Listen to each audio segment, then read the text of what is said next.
આપણે રોજ જે ટેકનોલોજી વાપરીએ છીએ ને એની પાછળ એક બહુ મોટું રહસ્ય છે. ચાલો આજે એ રહસ્ય પરથી પડદો ઉઠાવીએ. જરા વિચારો કે એવી કોઈ સુપર પાવરની શોધ થાય જે દુનિયા બદલી શકે, પણ સદીઓ સુધી કોઈ એનો ઉપયોગ જ ના કરે.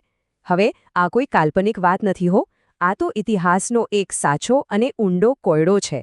અને આ કોયડો આપણને ઇનોવેશન અને માનવ પ્રગતિ વિશે ઘણું બધું શીખવી જશે. તો આપણી આખી વાત શરૂ થાય છે એક એવી શોધથી જેનો આપણે બધા રોજ ઉપયોગ કરીએ છીએ: મૂળાક્ષરો. હા, આ એક એવી ક્રાંતિ હતી જેનો શરૂઆતમાં ભાગ્યે જ કોઈએ ઉપયોગ કર્યો. જુઓ, એક બાજુ હતી ચિત્રલિપિ, મતલબ એક શબ્દ માટે એક ચિહ્ન. બહુ જટિલ અને અઘરું. હજારો શબ્દો શીખવા હોય તો હજારો ચિહ્નો યાદ રાખવા પડે. અને પછી આવી મૂળાક્ષરોની સિસ્ટમ, જેમાં ખાલી 20-30 અક્ષરોથી દુનિયાનો કોઈ પણ શબ્દ લખી શકાય. કેટલું સરળ અને કેટલી બધી શક્યતાઓ! અને કોયડો અહીંથી જ શરૂ થાય છે. આટલી જબરદસ્ત શોધ હાથમાં હોવા છતાં પ્રાચીન સમાજોએ ચિત્રલિપિને પકડી રાખી. મૂળાક્ષરોનો ઉપયોગ તો બસ ક્યારેક ક્યારેક, જેમ કે કોઈ વિદેશી નામ લખવું હોય ત્યારે જ થતો. આટલી મોટી ક્રાંતિને મોટાભાગે નજરઅંદાજ કરી દેવામાં આવી. કેમ? શું એવું હતું કે જે શક્તિશાળી લોકો હતા એ જ્ઞાનને પોતાના સુધી જ રાખવા માંગતા હતા? કે પછી તેઓ આ નવી સિસ્ટમની અસલી તાકાતને સમજી જ ન શક્યા? જે પણ હોય, પણ આ એક બહુ જ મોટી ચૂક હતી. અને નવાઈની વાત તો એ છે કે આવું ખાલી મૂળાક્ષરો સાથે જ નથી થયું. આ એક પેટર્ન હતી, શક્તિશાળી સાર્વત્રિક સાધનોને અવગણવાની પેટર્ન. અને આ જ પેટર્ન આપણને ફરીથી જોવા મળે છે ગણિતની દુનિયામાં. સંખ્યાઓની વાત કરીએ તો એમનો ઇતિહાસ પણ એટલો જ ધીમો અને નિરાશાજનક છે. જુઓ, પ્રાચીન બેબિલોનિયનોએ એક એવી સિસ્ટમ બનાવી હતી જેમાં અંકનું સ્થાન એનું મૂલ્ય નક્કી કરતું હતું. આ એક સાર્વત્રિક સિસ્ટમ હતી, પણ તેઓ એનું મહત્વ જ ન સમજ્યા. સદીઓ વીતી ગઈ. પછી આવ્યા મહાન ગણિતશાસ્ત્રી આર્કિમીડીઝ.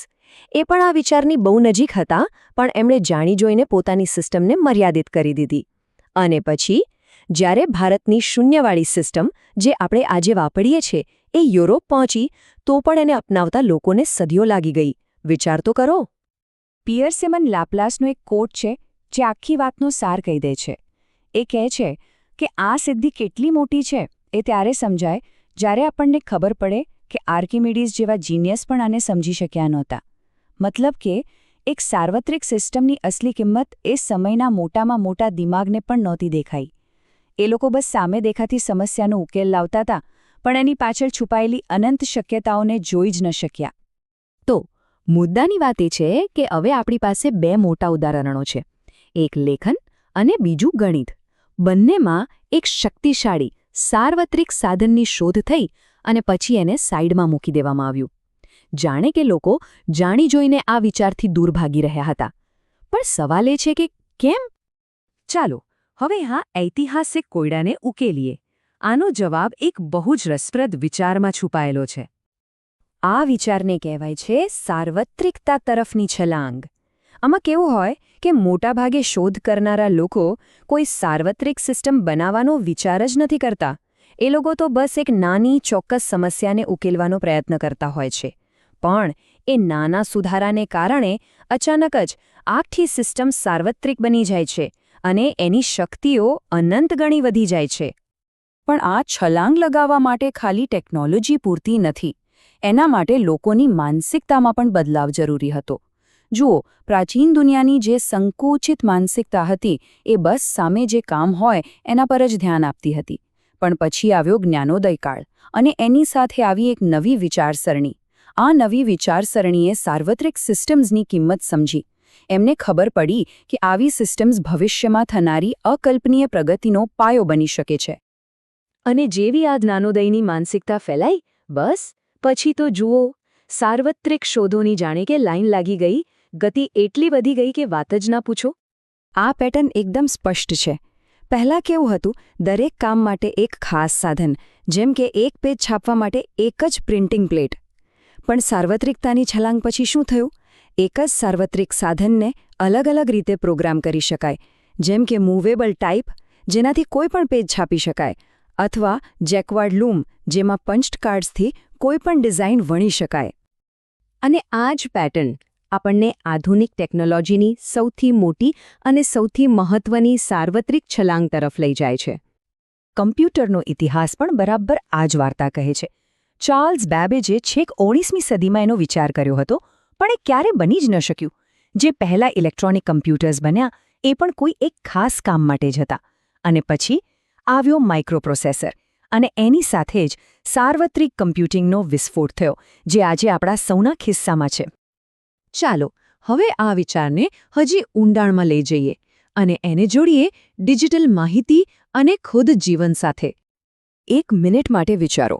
મૂળાક્ષરો, અંકો, કમ્પ્યુટર કોડ, આ બધી શક્તિશાળી સાર્વત્રિક સિસ્ટમમાં એક વસ્તુ કોમન શું છે? ખબર છે? એ બધી ડિજિટલ છે, અને આ કોઈ સંયોગ નથી.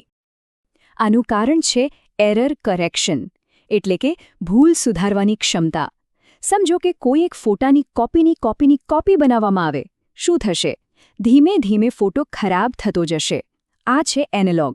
પણ ડિજિટલ સિસ્ટમમાં માહિતી હોય છે 0 અને 1ના લૂપમાં. એટલે જો કોઈ ભૂલ થાય તો એને તરત જ પકડીને સુધારી શકાય છે. આનાથી માહિતી હંમેશા પરફેક્ટ રહે છે. અને આ એક બહુ જ પાવરફુલ આઈડિયા છે કે ભૂલ સુધારણા જ અનંતની શરૂઆત છે. મતલબ કે અનંત શક્યતાઓ અને સાર્વત્રિકતાનો દરવાજો ખોલવાની ચાવી એ ભૂલોને સુધારવાની ક્ષમતામાં જ છે. જો આ ન હોય તો કોઈ પણ સિસ્ટમ લાંબો સમય ટકી જ ન શકે, એ મર્યાદિત જ રહે. અને હવે વાત કરીએ સૌથી ઊંડા અને સૌથી રહસ્યમય ઉદાહરણની. એક એવી સાર્વત્રિક સિસ્ટમ જે માણસે નથી બનાવી, પણ જેણે માણસને બનાવ્યો છે. હા, એ છે આનુવંશિક કોડ. ડીએનએની વાર્તા પણ આ જ અજીબ પેટર્નને અનુસરે છે. એક સાર્વત્રિક કોડિંગ સિસ્ટમ તરીકે વિકસ્યું. ખાલી 4 અક્ષરો A, T, C અને G. અને એનાથી જ પૃથ્વી પર કોઈ પણ જીવ બની શકે. પણ પછી શું થયું? જેવો આ કોડ સાર્વત્રિક બન્યો, એનો વિકાસ જ અટકી ગયો. 1 અબજ વર્ષથી પણ વધારે સમય સુધી આ શક્તિશાળી કોડનો ઉપયોગ ફક્ત સાદા બેક્ટેરિયા બનાવવા માટે જ થતો રહ્યો, જ્યારે એની અંદર મગજ, પાંખો અને આંખો જેવી જટિલ વસ્તુઓ બનાવવાની ક્ષમતા તો ક્યારનીએ પડી હતી. તો અંતે આ બધી વાતો આપણને ક્યાં લઈ આવે છે? બધી જ સાર્વત્રિક સિસ્ટમ્સમાં. પછી એ મૂળાક્ષરો હોય, કમ્પ્યુટર્સ હોય કે ડીએનએ હોય. આ બધામાં સૌથી મહત્વની સિસ્ટમ કઈ? એ છે માનવ મન. આપણે લોકો. આપણે સાર્વત્રિક સમજાવનારા છીએ. આપણી સમજવાની અને નવું જ્ઞાન બનાવવાની જે શક્તિ છે, એ જ તો અંતિમ સાર્વત્રિક સાધન છે.